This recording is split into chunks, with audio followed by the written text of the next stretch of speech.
Hello, you varied level of believers. Welcome, all my unstudents, those of you willing to exercise a little logic.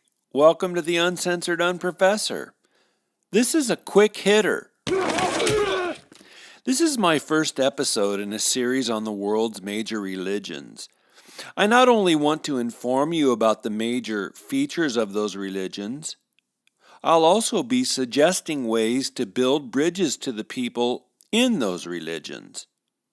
So I not only want you to know something about the religions, but to be able to converse with them, and especially to ask them informed questions that might turn into running conversations, thoughtful conversations, sharing conversations.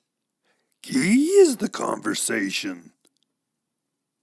So today we're going to tackle a seemingly simple question: how to define religion. Well, first, we're going to do this by negation. We cannot define it by the following, and these are common approaches that just don't work. The first way that doesn't work is defining religion by the mystical things people do. All those varied approaches themselves are too different. Their orientations are too different to try to narrow our definition like that. Their mysticism is directed somewhere, and that causes that mysticism to be tough to compare to one another. Or secondly, how people seek or pray to God. There are billions of people who don't believe in a personal God. By the way, the Pew Forum reports that Christians and Muslims who do believe in a God together combine for 55% of the world's population. But we can't define religion by how people seek or pray to God, because 45% don't seek or pray to a God. We can't define religion by the holiness of people's actions. That would be impossible to measure.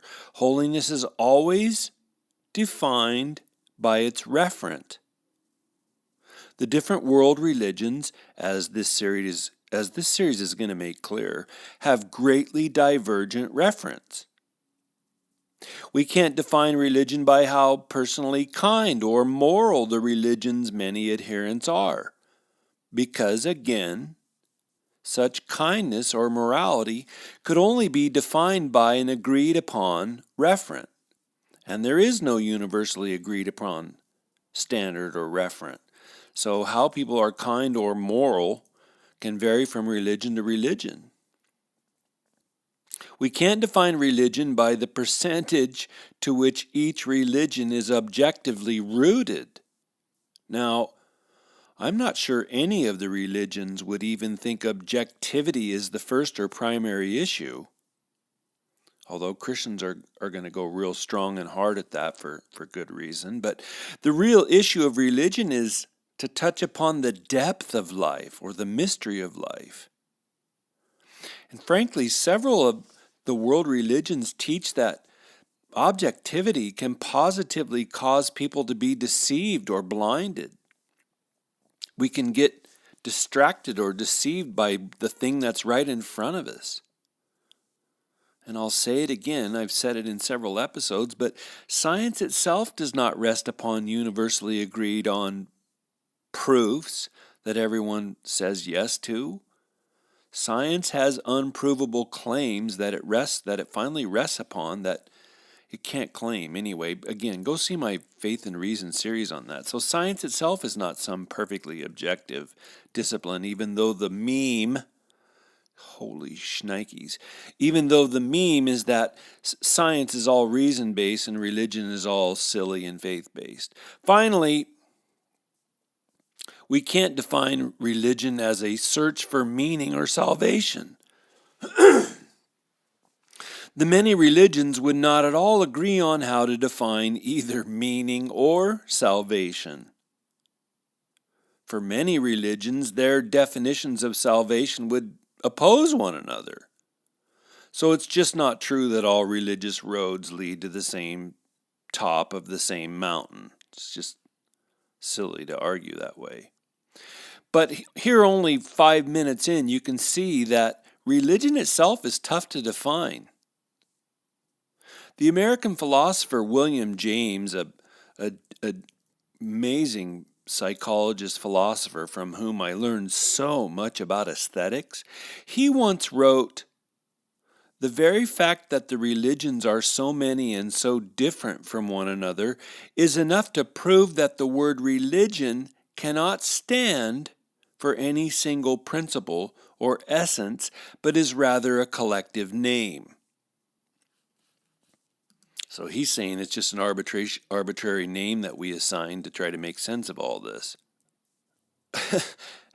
Hey, this is a total non sequitur, but here's one I just found, a little snippet. A few months ago, Hamas arrested a dolphin for being an Israeli spy. And readers of Reason magazine came up with a title or different titles for a film that this recent event might inspire. Here are some of the titles they came up with: Free Schmooly, Gold Flipper, The Porpoise-Driven Life, and Dolph Infidel. That is so funny. Oh. Anyway, back to being logical or sequential. You know me. I can't leave us drowning in a sea of meaninglessness about how to define religion. We gotta come up with some term, some way to discuss all these important ways of being human. And if religion, as Paul Tillich rightly argued, if religion is the essence, the core, the soul of a culture, then somehow we need to be able to put our finger on the term. So here goes. You can agree with me or disagree with me, but I think there's something in common between all the religions. Religion is the recognition of a transcendent in life. Religion gets that there is more going on in life than mere brute facts. There's more going on in life than mere litanies of human control. There's more going on than mere data that can be measured and proved. No, religion gets that there's something more going on in life, and it's often something more than what can be easily defined or pinned down or tamed or, oh goodness, controlled. Most religions get that.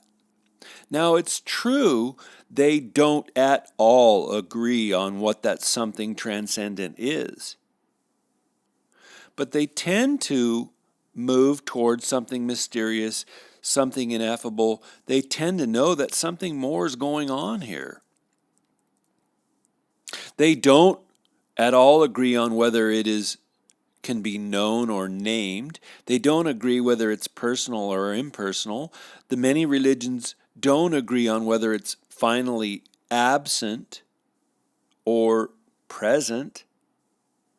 The world religions don't agree on whether that something transcendent is finally good or bad or some chaotic combination of both. I mean, really, I know Christians, good-hearted people who enjoy eating fruitcake, proving again that this is a now and not yet dynamic. Sinners who are Christians who like fruitcake. The cake is okay. And then you hit those gummy, yucky gloms of badness. I don't get it. But only in very recent history do we have folks, and almost entirely in the post-Christian and postmodern West, do we have folks who believe that there is nothing there. So religion gets that something's there, something transcendent, something more and mysterious is there, even though they don't agree together on what all that means. Now, you know this, but we live in an increasingly plural world. More and more, we have neighbors in our Our housing complexes, our subdevelopments, our cities, neighbors who diverge from our own symbolic universe, from our own worldview, our faith system. They have different values than us. And we need, in this post-Christian world, we need to take them and their worldview, their religion, seriously.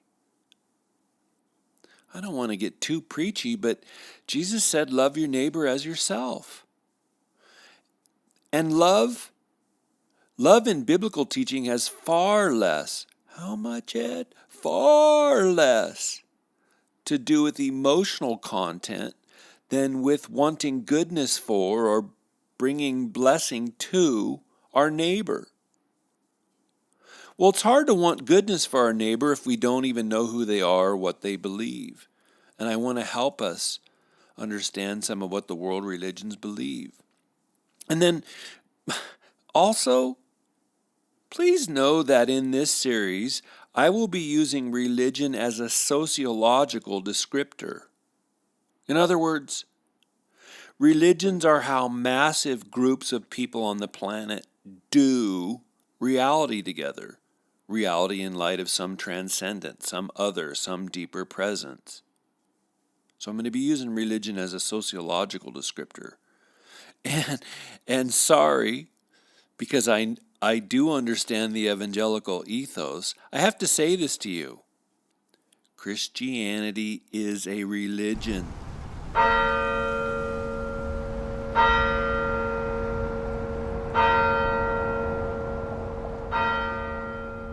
Christianity is the center.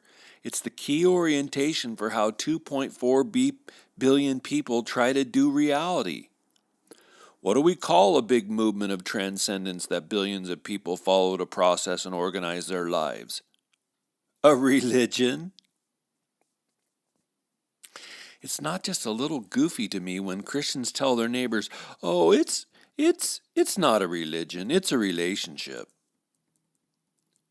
Save that conversation for when they're wanting to dig deeper with you, for how you process life, how you personally live and why, or save that for maybe when they want to become disciples, because it sounds pretentious and silly when Christians try to argue to outsiders that the Christian way of life in fact is not a religion.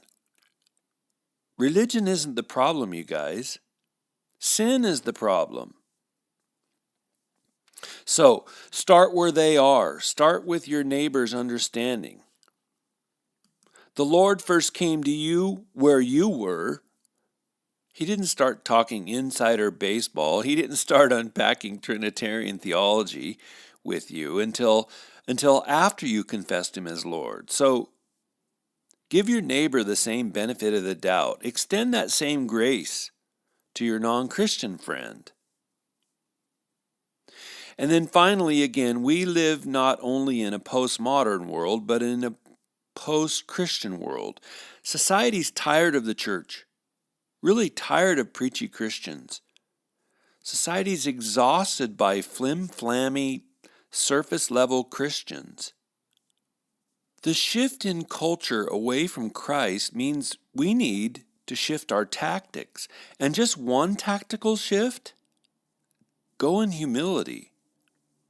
Let's listen and learn and then share our faith. Listen and learn, then share. It's a tactical move.